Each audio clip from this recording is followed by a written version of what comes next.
Math. It's something that petrifies individuals. There are people with actual phobias of mathematics. But is math that difficult? And why do people struggle with it so much? Hello everybody. Welcome to yet another episode of the Game Changers podcast. My name is Quinn Segis and it's a privilege and pleasure to be here with you as usual. My next guest is Kerwin Springer. He's a famous math tutor, at least in the Caribbean, and he sits and speaks with me on why this phenomenon is so difficult and gives methods as to how to teach, but also how to learn mathematics better. I can't wait for you to hear his story and also listen to his amazing insight. Hey Kerwin, how you doing, man? I'm doing fine. Thank you so much for being here. I know you are a very busy man. Yeah, my pleasure. So you being here is amazing to me. I must ask you before I get into anything, what part of the world are you in right now? Because I know you travel. So. I'm in Trinidad. I'm home actually. I'm in my home office. Okay, you're home. Beautiful. All right, so let's start by introductions. Tell my audience, who is Kerwin Springer from your own perspective? All right, so my name is Kerwin Springer. So most people know me as a maths teacher, a maths tutor. Most people who recognize me on the street recognize me as the maths teacher from YouTube. And the first thing out of their mouth is, "Sir," and they grab my hand and they're shaking my hand furiously. "Sir, I just want to thank you for helping me pass. I just want to thank you for helping me pass maths." So that's what most people know me as, the teacher who, when they were 1 week before the exam, they typed in on YouTube, "Help me pass CSEC maths," and my face showed up and I guide them through that. I say I have a trauma. I have a trauma bond with a lot of these students in the Caribbean. So most people know me as that. But however, I studied mechanical engineering. I did engineering for a tiny little bit. I also have background in audio editing. I'm a youth leader, youth counselor, and I own an online teaching service called the Student Hub, and we facilitate students throughout the entire Caribbean, and we have teachers in various subject areas in secondary and primary level. Yeah. So I'm interested as to how you even got into teaching to begin with. Right. And why maths? Why maths? So I think it's one of my natural gifts. Like, you know how Messi is talented as a footballer. He has a natural gift there. I guess you have a podcast, so you have a natural gift of gab. Maybe you used to get plenty. He talks a lot in class. I felt like I have a natural gift of explaining and breaking down tough concepts to students. In maths, when you achieve the aha moment and you're like, "Oh my gosh, I finally understand how to solve quadratic equations. I finally understand how to factorize this." You mean to say this is how you solve a linear equation? Yeah, I really love to see that happen in a student, and I know I have a natural gift to help students there. So because of that, when I was in secondary school, I began teaching. I taught my first students CSEC maths before I wrote CSEC maths. So yeah, and that was a paid job. So when I was in university, going through the struggle years and my parents giving me limited money to go to school, I didn't come from extreme background. I come from a humble background. And tutoring helped, buy the additional cricks and thing to keep you alive in university. So, and from that, I studied mechanical engineering, as I said, but I studied mechanical engineering because I love the physics aspect of it. But strange enough, I'm not too interested in the industrial field, and I wasn't too interested in the maths for engineering maths. So I kind of sidelined that and focused on my teaching. And back then I used to teach a lot of things. I used to teach maths, chemistry, physics, biology, music, guitar, keyboard, drums, everything. And so that grew, and I was always developing a name for myself in the private tuition category. And I did a hint of engineering, and my mother said, "The government is accepting teachers. Why don't you apply there?" And I applied and I became a teacher, and I shifted over into the teaching realm, into the teaching niche. And after about 7, 8 years in public service, I resigned because I wanted to pursue my private practice. And the same persons would be like, Kerwin, are you sure? There's a nice government job teaching and everything. And I went into full scale online teaching. Okay. Now, that is very interesting to me. What inspired that shift, though? Right. So I felt like I wasn't using my talent. So it Okay. happened in the footnote of 2017. 2017 was just coming to an end, and we suffered a devastating loss in my family. My father-in-law died in a kind of unexpected accident, and I don't know. Okay. I would say like I felt like I got an existential crisis there. I felt like something, clicked in me there, and I realized the fragility of life and how quickly things could go. And I felt like I wasn't using my talents and all the different gifts that the Lord has blessed me with to my full potential. So in January, I started my YouTube channel. And I took so long with that first video to make sure it was perfect. It's still up.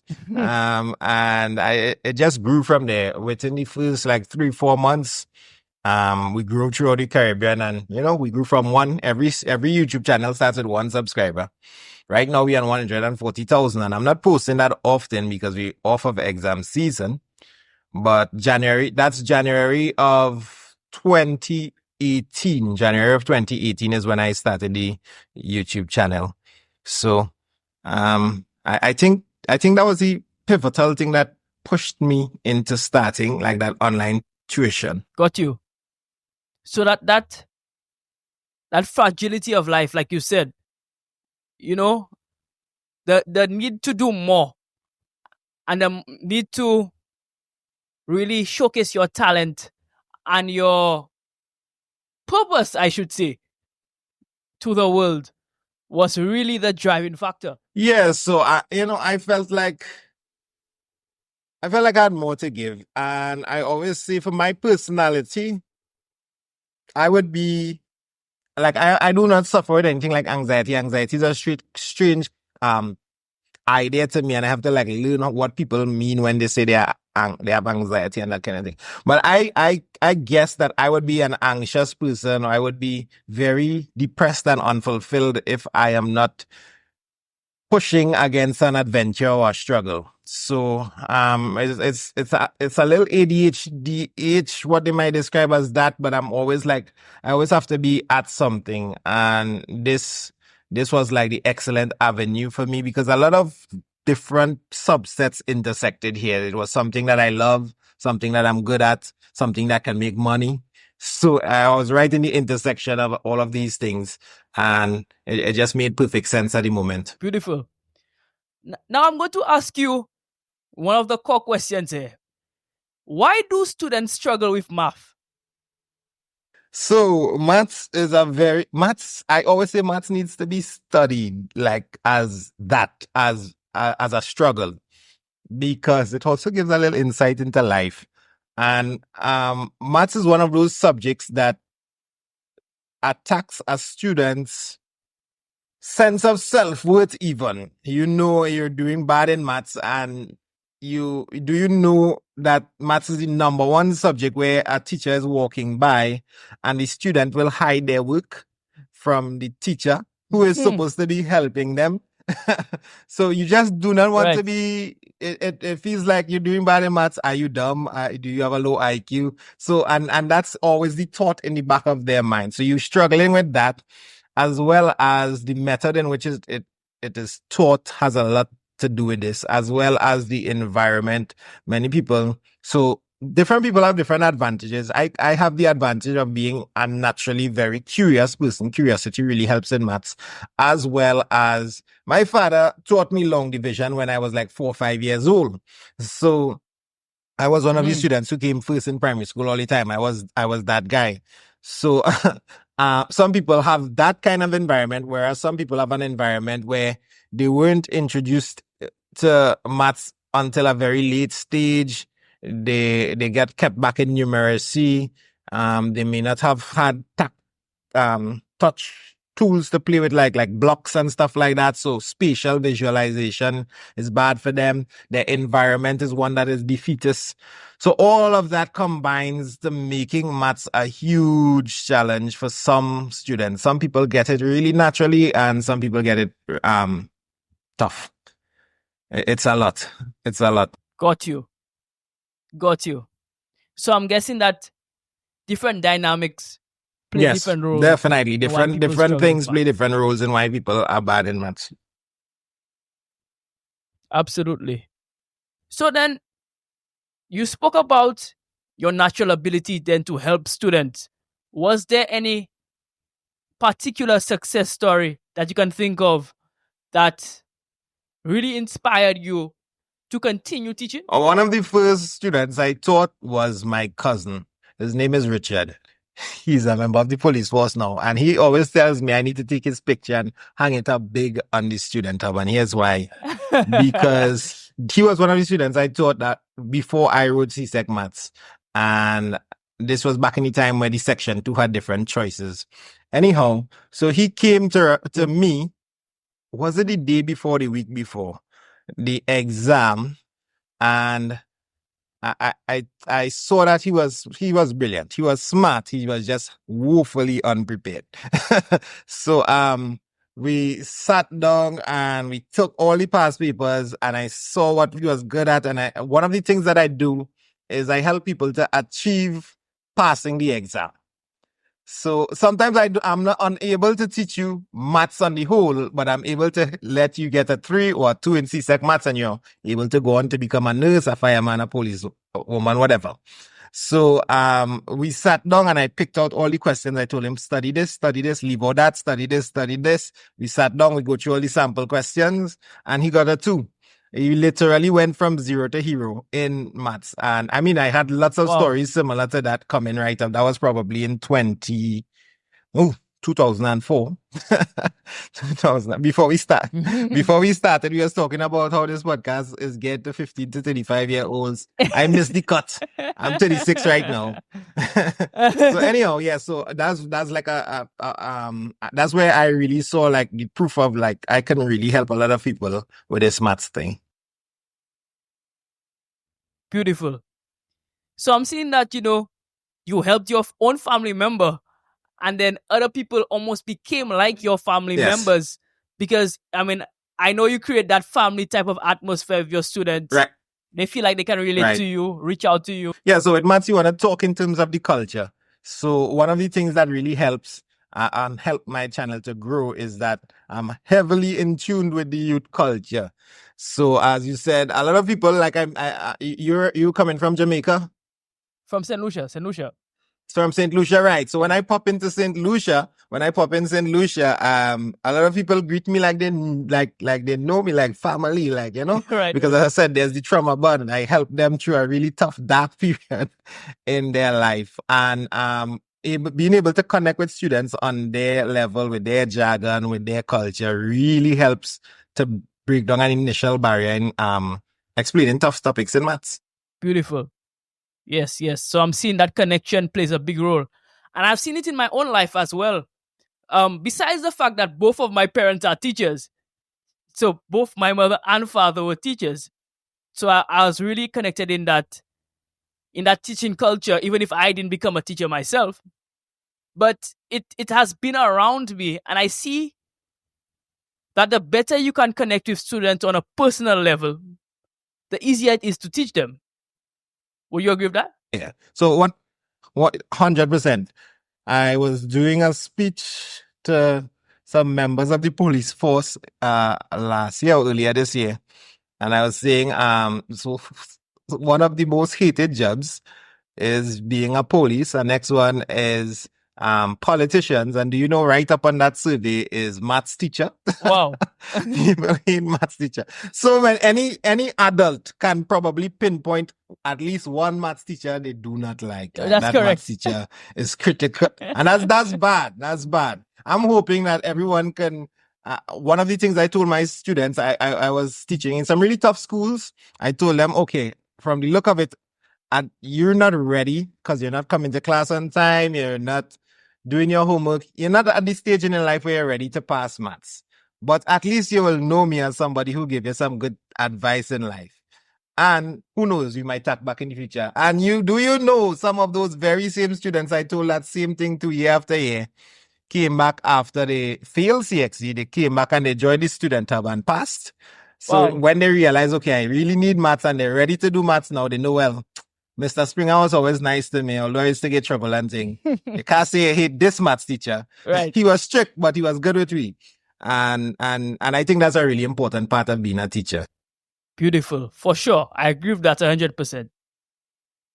Okay, bro. So I'm moving on to a segment that I really like. It's called the quick hitters on Game Changers. So basically, these are rapid fire questions. So answer them as quickly as you can. And then we'll move on to the back end of the interview. So my assistant sent me some stuff to prepare, but I didn't get a chance to look at it. So you're really gonna catch me Well, here. that's So good. let me see what's happening. That's good. That's good. We like it as raw as possible. All right. Nice. So first question. Give me 3 quick exam hacks. 3 quick exam hacks. Correct. So one, if you're doing CSEC maths, go on YouTube right now, type Kerwin Springer and subscribe to that channel. Very right. Honestly, that's one.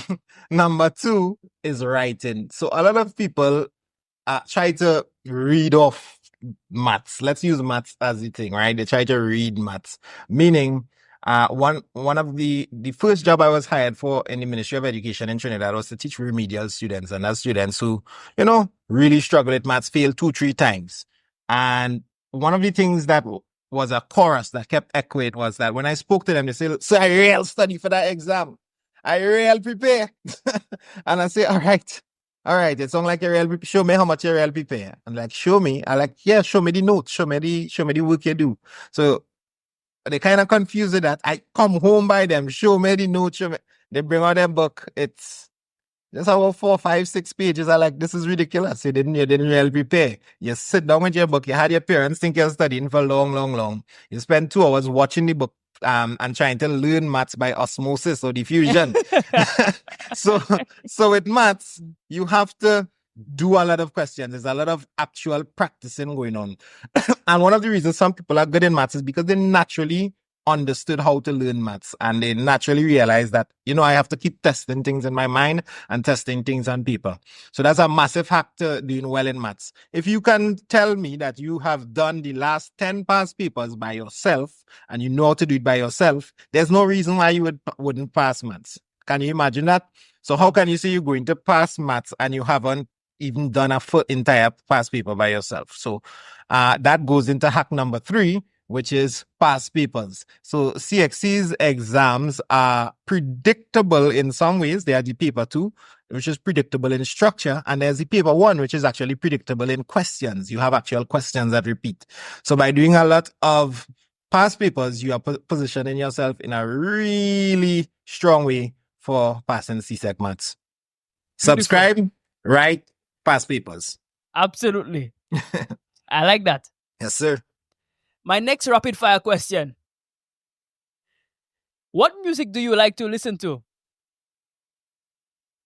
Well, I play the keyboard. I just came from playing the keyboard in church. So I really love gospel grooves, gospel jams. I grew up on that. I grew up on old school Caribbean style gospel, with the guitar going that kind of stuff. Calypso style stuff, hand drum. And then of course I think I like a lot of different genres. So I like soca, I like reggae, I like R&B. I am even starting to grow fond of country music, which I thought I always hated. I finally understand it now.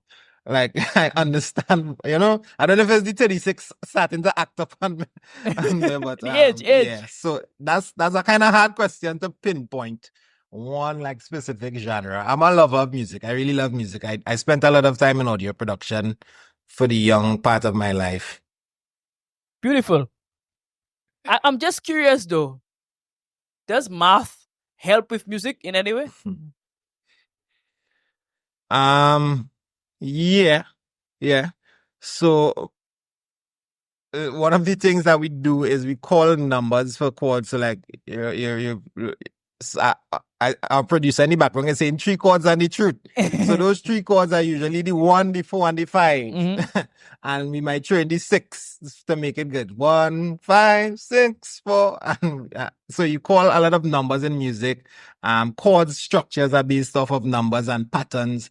Maths is basically pattern recognition. So one of the things I try to tell students who, remedial and start, have a lot of self-doubt. If I say triangle, triangle, square, triangle, triangle, square, triangle, triangle, square is coming next because that's the pattern. And maths is just taking patterns, identifying patterns in nature. People always say, I am going to get this guy who created maths. God created maths. We just created the language around maths. And we just need to understand the patterns. And I think music is almost like an unwritten language. They say music is the language of love, but it's almost like an unwritten language of the universe. It's a pattern that we are unraveling, and there's maths in that. Beautiful, beautiful. Final quick hitter question. Who would you like to see on this podcast? All right. So being that I don't have much experience with the podcast, I would say, can you just you said it's directed towards 15 to 35. Yeah. What topics you'll generally hit at? So careers, really, yeah. So careers, it's really edutainment. So education and entertainment. Right. So, the same way how for the student, how I try to solve the problem, like what I would want when I was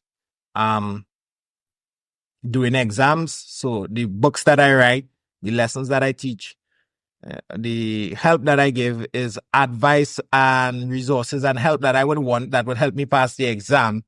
I think a podcast that's focusing on edutainment, helping people in terms of career, business.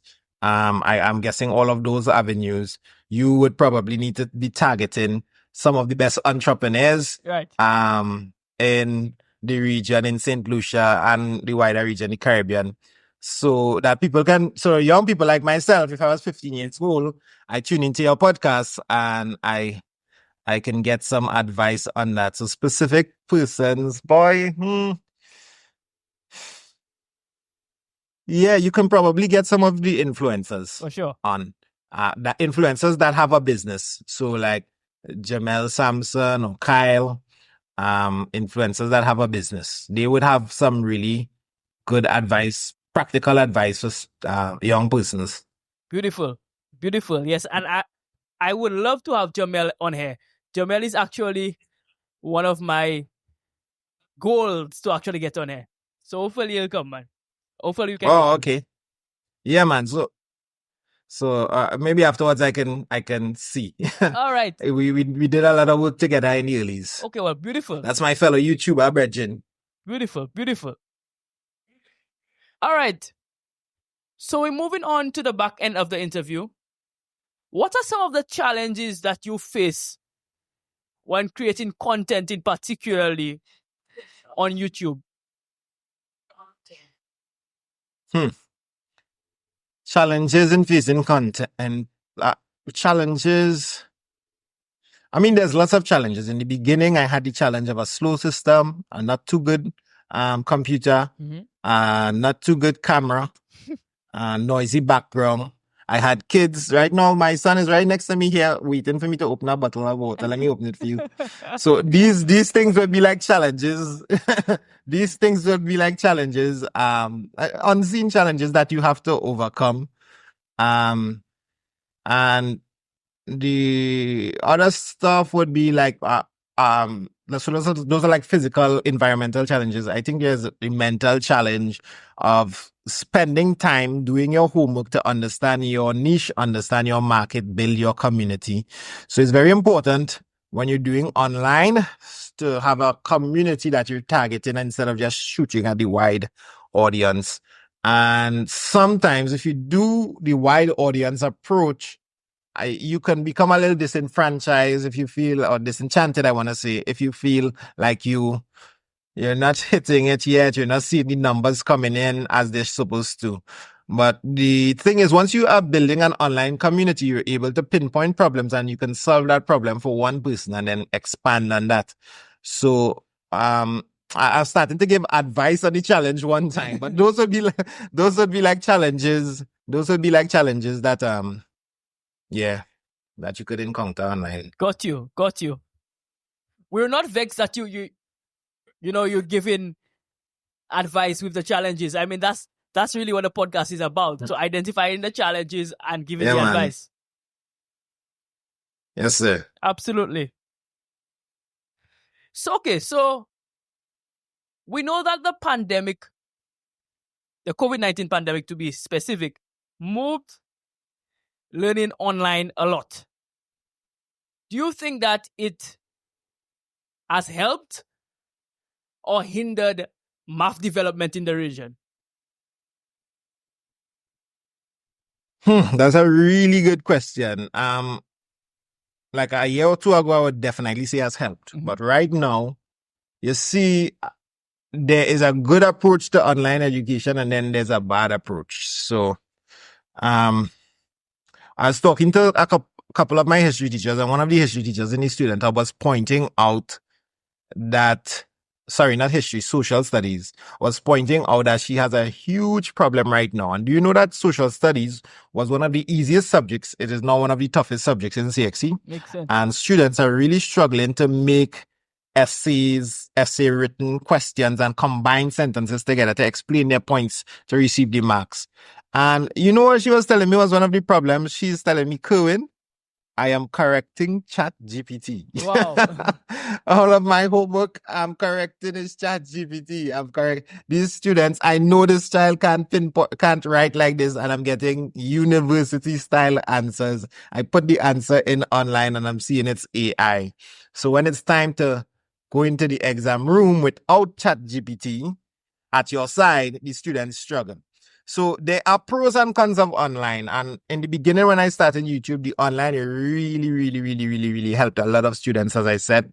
But there is also learning is intrinsic to the person. The person must learn. The person can't go and expect Chat GPT to learn for them. Chat GPT could give you the answer. The online teacher can give you the answer. The online teacher can give you the tip, the trick, but the actual learning is on the person. So there's that issue with online. It doesn't affect maths as much, but it really affects subjects like heavy theoretical subjects, theory-based essay writing style topics. So yeah. Absolutely. All right. So then, in this new age, what advice would you then have for educators like yourself? Yeah. So as an educator, you always have to be educating yourself. You have to be a lifelong learner, as they say. And that is very important. And the internet is something that can really catapult your learning as a teacher and catapult what you have to give towards the students. So I would advise all teachers, maybe you're not called to be an online teacher like Kerwin Springer, but you would have to learn the tools, the different tools. Chat GPT, you understand it, so you can identify it if you see it coming back at you in your homework.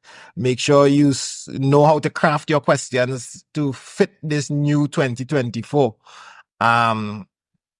So yeah, so I would say for teachers, it's important to remain educated. I mean, it's something that most teachers will hear a lot, but it does take some energy to get off your seat and go on a computer and start to learn stuff, right? It does take some energy. Especially like if you're from the old school and you're not really keen on these young people thing, and I know my thing, I teach without the textbook and I have all my assignments print out there for years now. I give in the same assignments, I have all my thing. Everything done ready from since 2000, the year 2000, since the year 1995. I teach it before you born, whatever.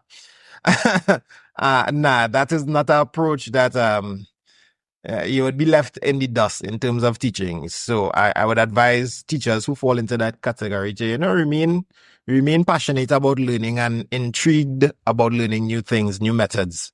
Students love to see teachers learning. So sometimes the student has something to share, like, so do you know that this happened and that? Even at a young age, I teach some young students, like 6 years old. And when they share something and they realize they taught you something, they are more receptive to be taught by you. Absolutely. They teach you some block in Minecraft or some kind of thing, and wow, and you bring it back up the next lesson, and you make a lesson out of it. Oh my gosh. Absolutely. Yeah. So again, it's important that teachers also learn just like their student. Yes, sir. All right, bro. So we're coming on to the end. What advice would you have to a young person who is afraid of math, who is terrified of it, but wants to master it? What advice would you have for them? Well, it's starting on a good place if you want to master it, right? So you're aiming for, because I don't think I've mastered maths. I've mastered CSEC maths, but mastered maths, no. So it's starting from a good place if your ambition is to master maths. But if you're terrified of maths, remember maths is just numbers. You can't be afraid of 1, 2, 3, 4. Right. So it's just numbers, and it's just a challenge. And once you can learn 1 + 1 is 2, you can continually learn new things in mathematics. And CSEC maths, SEC, CPEA, PEP, whatever it is you do in NGSE, what's the common entrance in St. Lucia? Well, it's CPEA now. CPEA, yeah. Whatever you're doing, whatever exam that you have up on your challenge, it can be conquered once you start learning and you're seeing improvement. I say once you're improving, you're winning, because it's going to come to a spot where you reach past the pass mark or pass whatever grade you want to get. Just need to keep practicing and you'll get through. Don't give up. Beautiful. Bro, and to thank you so much for coming on. Yeah, man. I was inspired by your story, and I was inspired by your approach to teaching as well. Yes, sir. So it was really nice being here as well. Next time I'm in St. Lucia, we'll bounce up. For sure. Let's make it happen. So guys, this has been yet another episode of the Game Changers podcast, and to thank you for coming on to listen to this amazing episode. Remember to like and subscribe. There are so many more amazing guests coming your way. I can't wait to introduce you to some of them.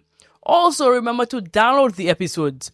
Game Changers is available wherever you get your podcasts, be it Apple Podcasts or Spotify or even YouTube. But download the episodes on the audio streaming apps so that you can listen on the go. I know that you guys are very, very busy, and that's fine with me. But I know that you can really benefit from this amazing content. So download it and listen on the go. Anyhow, as usual, stay hungry, and I'll see you next time.